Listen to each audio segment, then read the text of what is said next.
दुष्टारिष्टविनाशाय पराय परमात्मने लम्बोदरं महावीर्यं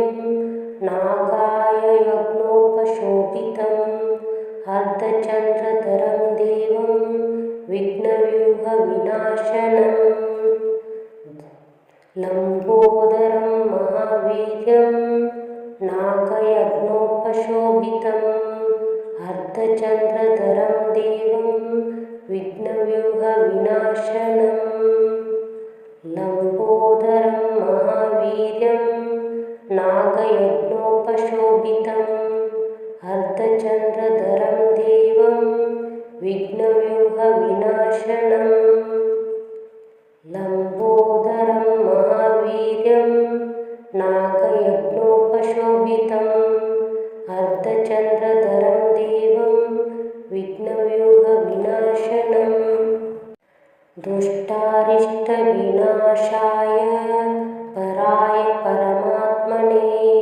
लम्बोदरं महावीर्यं नागाय यज्ञोपशोभितम् अर्धचन्द्रधरं देवं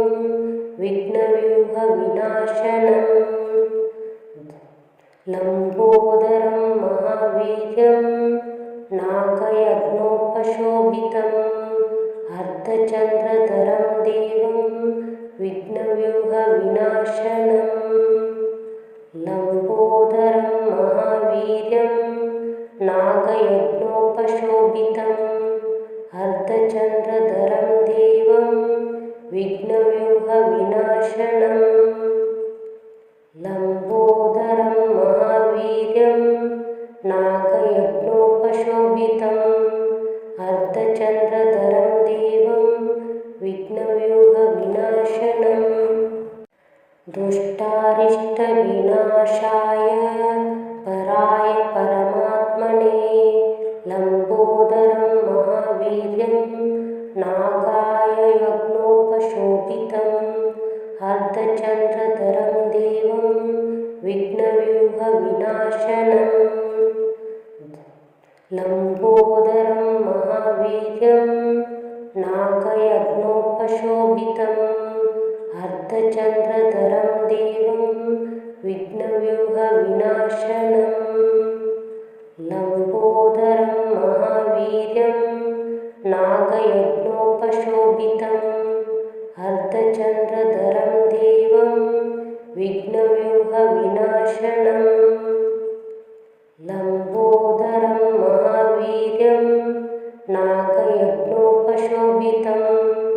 अर्धचन्द्रधरं देवं विघ्नव्यूहविनाशनम्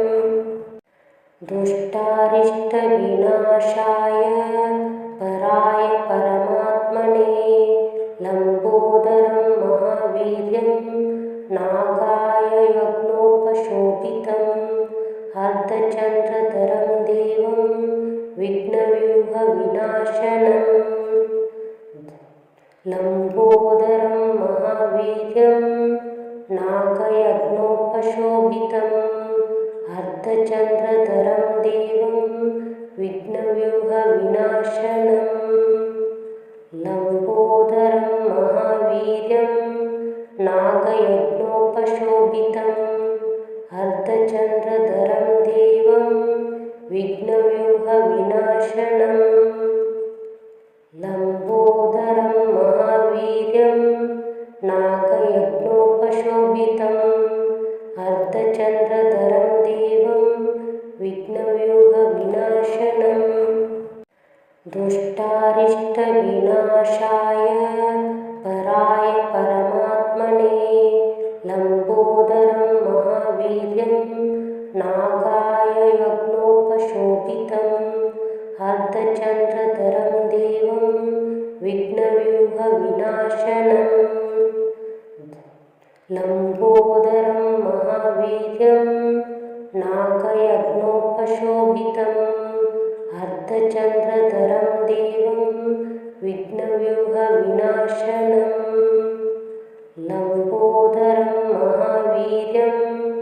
नागयज्ञोपशोभितम् अर्धचन्द्रधरं देवं विघ्नव्यूहविनाशनम् विघ्नव्यूहविनाशनम्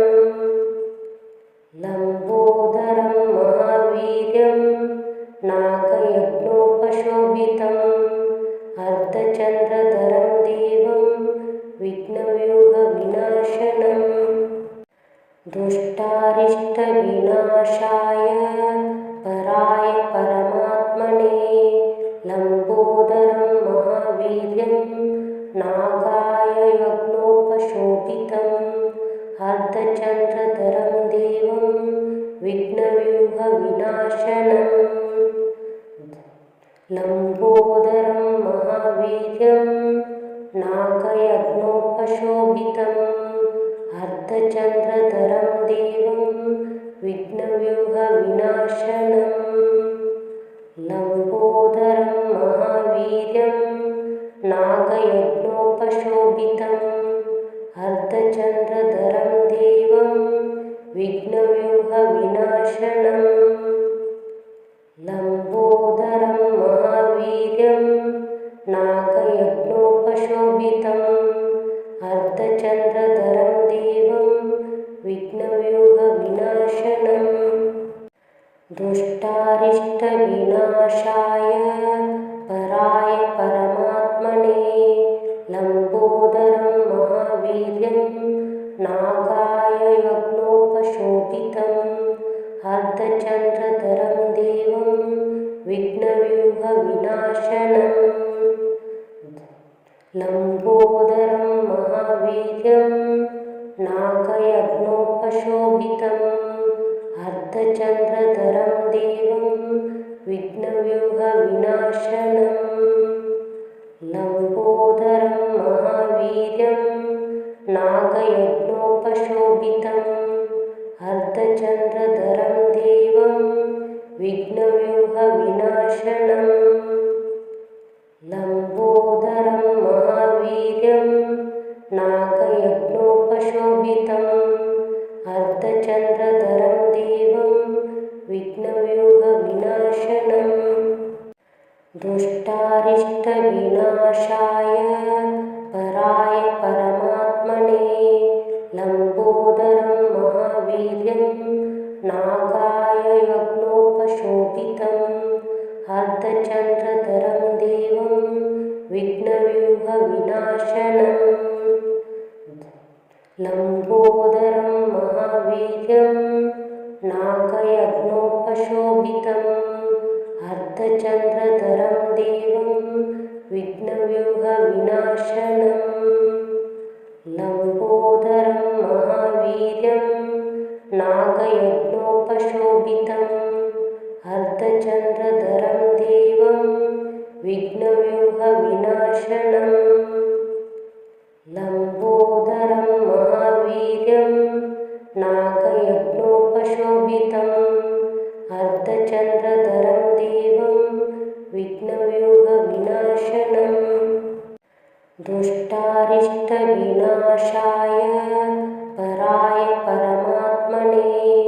लम्बोदरं महावीर्यं नागाय यज्ञोपशोभितम् अर्धचन्द्रधरं देवं विघ्नव्यूहविनाशनम् लम्बोदरं महावीर्यं नागयज्ञोपशोभितम् अर्धचन्द्रधरं देवं विघ्नव्यूहविनाशनम् लम्बोदरं महावीर्यं नागयज्ञोपशोभितम् अर्धचन्द्रधरं देवं विघ्नव्यूहविनाशनम् लम्बोदरं महावीर्यं नागयज्ञोपशोभितम् अर्धचन्द्रधरं देवं विघ्नव्यूहविनाशनम् दुष्टारिष्टविनाशाय पराय परमात्मने लम्बोदरं महावीर्यं नागाय यज्ञोपशोभितम् अर्धचन्द्रधरं देवं विघ्नव्यूहविनाशनम् लम्बोदरं महावीर्यं नागयज्ञोपशोभितम् अर्धचन्द्रधरं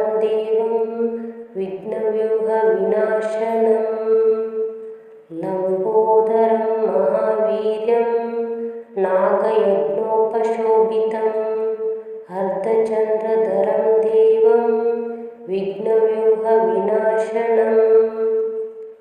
लम्बोदरं महावीर्यं नागयज्ञोपशोभितम् अर्धचन्द्रधरं देवं विघ्नव्यूहविनाशनम् दुष्टारिष्टविनाशाय पराय परमात्मने लम्बोदरं महावीर्यं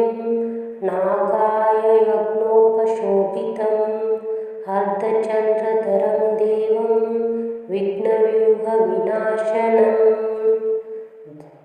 लम्बोदरं महावीर्यं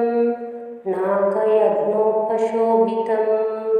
अर्धचन्द्रधरं देवं विघ्नव्यूहविनाशनम्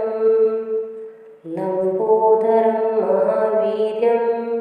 नागयज्ञोपशोभितम् अर्धचन्द्रधरं देवं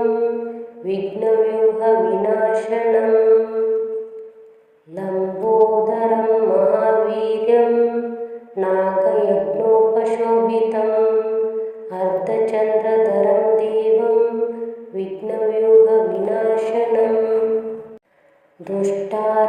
दुष्टारिष्टविनाशाय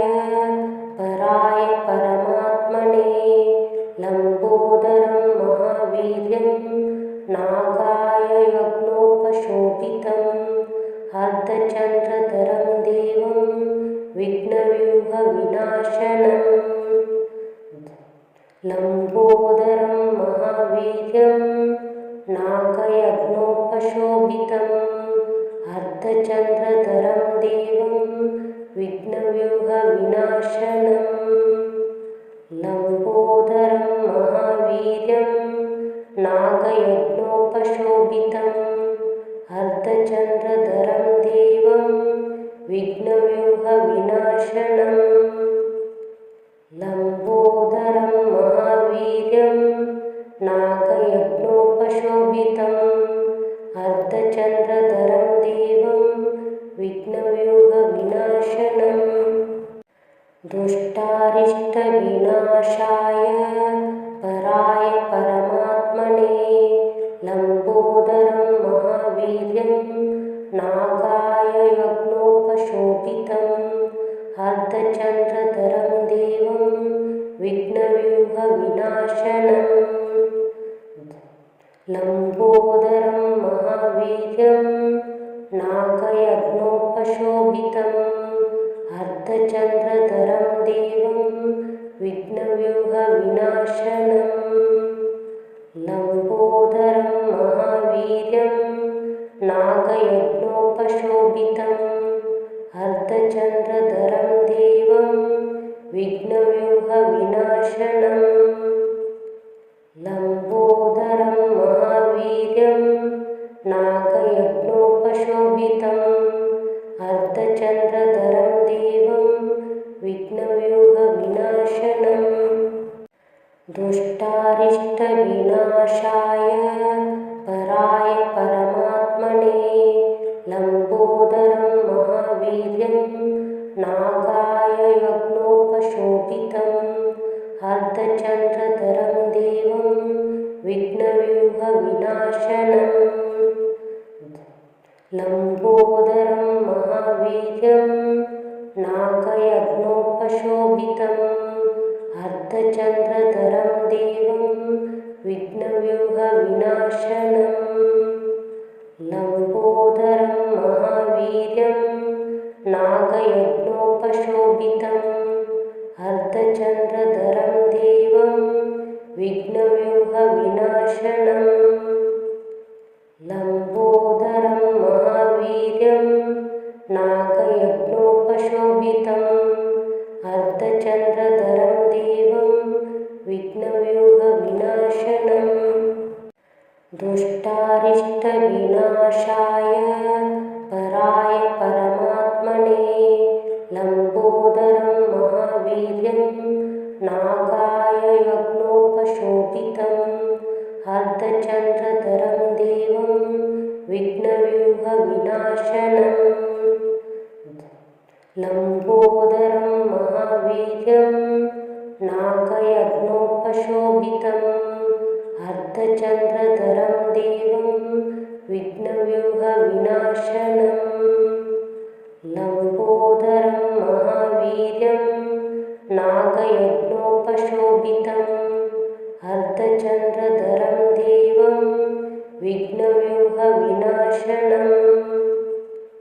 लम्बोदरं महावीर्यं नागयज्ञोपशोभितम् अर्धचन्द्रधरं देवं विघ्नव्यूहविनाशनं दुष्टारिष्टविनाशाय पराय परमात्मने लम्बोदरं महावीर्यं नागाय यज्ञोपशोभितम् अर्धचन्द्रधरं देवं विघ्नव्यूहविनाशनं लम्बोदरं महावीर्यं नागयज्ञोपशोभितम् अर्धचन्द्रधरं देवं विघ्नव्यूहविनाशनं लम्बोदरं महावीर्यं नागयज्ञोपशोभितम् अर्धचन्द्रधरं देवं विघ्नव्यूहविनाशनं लम्बोदरं महावीर्यं नागयज्ञोपशोभितम् अर्धचन्द्रधरं देवं विघ्नव्यूहविनाशनं दुष्टारिष्टविनाशाय पराय परमात्मने लम्बोदरं महावीर्यं नागाय यज्ञोपशोभितम् अर्धचन्द्रधरं देवं विघ्नव्यूहविनाशनं लम्बोदरं महावीर्यं नागयज्ञोपशोभितम् अर्धचन्द्रधरं देवं विघ्नव्यूहविनाशनं लम्बोदरं महावीर्यं नागयज्ञोपशोभितम् अर्धचन्द्रधरं देवं विघ्नव्यूहविनाशनं लम्बोदरं महावीर्यं नागयज्ञोपशोभितम् अर्धचन्द्रधरं देवं विघ्नव्यूहविनाशनं दुष्टारिष्टविनाशाय पराय परमात्मने लम्बोदरं महावीर्यं नागाय यज्ञोपशोभितम् अर्धचन्द्रधरं देवं विघ्नव्यूहविनाशनं लम्बोदरं महावीर्यं नागयज्ञोपशोभितम् अर्धचन्द्रधरं देवं विघ्नव्यूहविनाशनं लम्बोदरं महावीर्यं नागयज्ञोपशोभितम् अर्धचन्द्रधरं देवं विघ्नव्यूहविनाशनं लम्बोदरं महावीर्यं नागयज्ञोपशोभितम्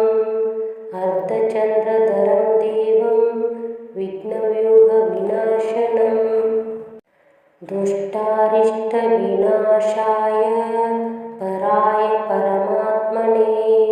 लम्बोदरं महावीर्यं नागाय यज्ञोपशोभितम् अर्धचन्द्रधरं देवं विघ्नव्यूहविनाशनं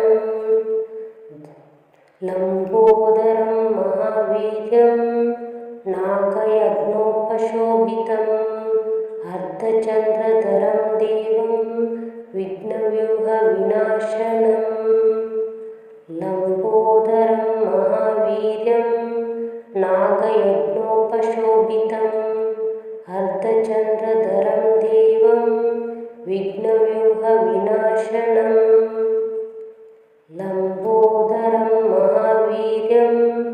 नागयज्ञोपशोभितम् अर्धचन्द्रधरं देवं विघ्नव्यूहविनाशनं दुष्टारिष्टविनाशाय पराय परमात्मने लम्बोदरं महावीर्यं नागाय यज्ञोपशोभितम् अर्धचन्द्रधरं देवं विघ्नव्यूहविनाशनं लम्बोदरं महावीर्यं नागयज्ञोपशोभितम् अर्धचन्द्रधरं देवं विघ्नव्यूहविनाशनं लम्बोदरं महावीर्यं नागयज्ञोपशोभितम् अर्धचन्द्रधरं देवं विघ्नव्यूहविनाशनं लम्बोदरं महावीर्यं नागयज्ञोपशोभितम् अर्धचन्द्रधरं देवं विघ्नव्यूहविनाशनं दुष्टारिष्टविनाशाय पराय परमात्मने लम्बोदरं महावीर्यं नागाय यज्ञोपशोभितम् अर्धचन्द्रधरं देवं विघ्नव्यूहविनाशनं लम्बोदरं महावीर्यं नागयज्ञोपशोभितम् अर्धचन्द्रधरं देवं विघ्नव्यूहविनाशनं लम्बोदरं महावीर्यं नागयज्ञोपशोभितम् अर्धचन्द्रधरं देवं विघ्नव्यूहविनाशनं लम्बोदरं महावीर्यं नागयज्ञोपशोभितम् अर्धचन्द्रधरं देवं विघ्नव्यूहविनाशनं दुष्टारिष्टविनाशाय पराय परमात्मने लम्बोदरं महावीर्यं नागाय यज्ञोपशोभितम् अर्धचन्द्रधरं देवं विघ्नव्यूहविनाशनं लम्बोदरं महावीर्यं नागयज्ञोपशोभितम् अर्धचन्द्रधरं देवं विघ्नव्यूहविनाशनं लम्बोदरं महावीर्यं नागयज्ञोपशोभितम् अर्धचन्द्रधरं देवं विघ्नव्यूहविनाशनं लम्बोदरं महावीर्यं नागयज्ञोपशोभितम् अर्धचन्द्रधरं देवं विघ्नव्यूहविनाशनं दुष्टारिष्टविनाशाय पराय परमात्मने लम्बोदरं महावीर्यं नागाय यज्ञोपशोभितम् अर्धचन्द्रधरं देवं विघ्नव्यूहविनाशनं लम्बोदरं महावीर्यं नागयज्ञोपशोभितम् अर्धचन्द्रधरं देवं विघ्नव्यूहविनाशनं लम्बोदरं महावीर्यं नागयज्ञोपशोभितम् अर्धचन्द्रधरं देवं विघ्नव्यूहविनाशनं लम्बोदरं महावीर्यं नागयज्ञोपशोभितम् अर्धचन्द्रधरं देवं विघ्नव्यूहविनाशनं दुष्टारिष्टविनाशाय पराय परमात्मने लम्बोदरं महावीर्यं नागाय यज्ञोपशोभितम् अर्धचन्द्रधरं देवं विघ्नव्यूहविनाशनं लम्बोदरं महावीर्यं नागयज्ञोपशोभितम् अर्धचन्द्रधरं देवं विघ्नव्यूहविनाशनं लम्बोदरं महावीर्यं नागयज्ञोपशोभितम् अर्धचन्द्रधरं देवं विघ्नव्यूहविनाशनं लम्बोदरं महावीर्यं नागयज्ञोपशोभितम् अर्धचन्द्रधरं देवं दुष्टारिष्टविनाशाय पराय परमात्मने लम्बोदरं महावीर्यं नागाय यज्ञोपशोभितम् अर्धचन्द्रधरं देवं विघ्नव्यूहविनाशनम् लम्बोदरं महावीर्यं नागयज्ञोपशोभितम् अर्धचन्द्रधरं देवं विघ्नव्यूहविनाशनम् लम्बोदरं महावीर्यं नागयज्ञोपशोभितम्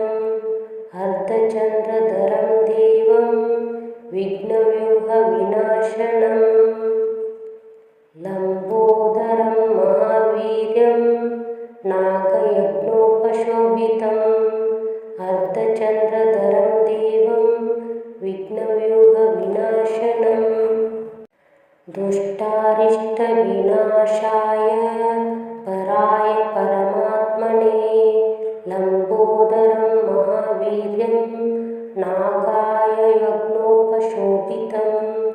अर्धचन्द्रधरं देवं विघ्नव्यूहविनाशनम् लम्बोदरं महावीर्यं नागयज्ञोपशोभितम् अर्धचन्द्रधरं देवं विघ्नव्यूहविनाशनम् लम्बोदरं महावीर्यं नागयज्ञोपशोभितम् अर्धचन्द्रधरं देवं विघ्नव्यूहविनाशनम् लम्बोदरं महावीर्यं नागयज्ञोपशोभितम् अर्धचन्द्रधरं देवं विघ्नव्यूहविनाशनम् दुष्टारिष्टविनाशाय पराय परमात्मने लम्बोदरं महावीर्यं नागाय यज्ञोपशोभितम् अर्धचन्द्रधरं देवं विघ्नव्यूहविनाशनम् लम्बोदरं महावीर्यं नागयज्ञोपशोभितम् अर्धचन्द्रधरं देवं विघ्नव्यूहविनाशनम् लम्बोदरं महावीर्यं नागयज्ञोपशोभितम् अर्धचन्द्रधरं देवं विघ्नव्यूहविनाशनम् लम्बोदरं महावीर्यं नागयज्ञोपशोभितम्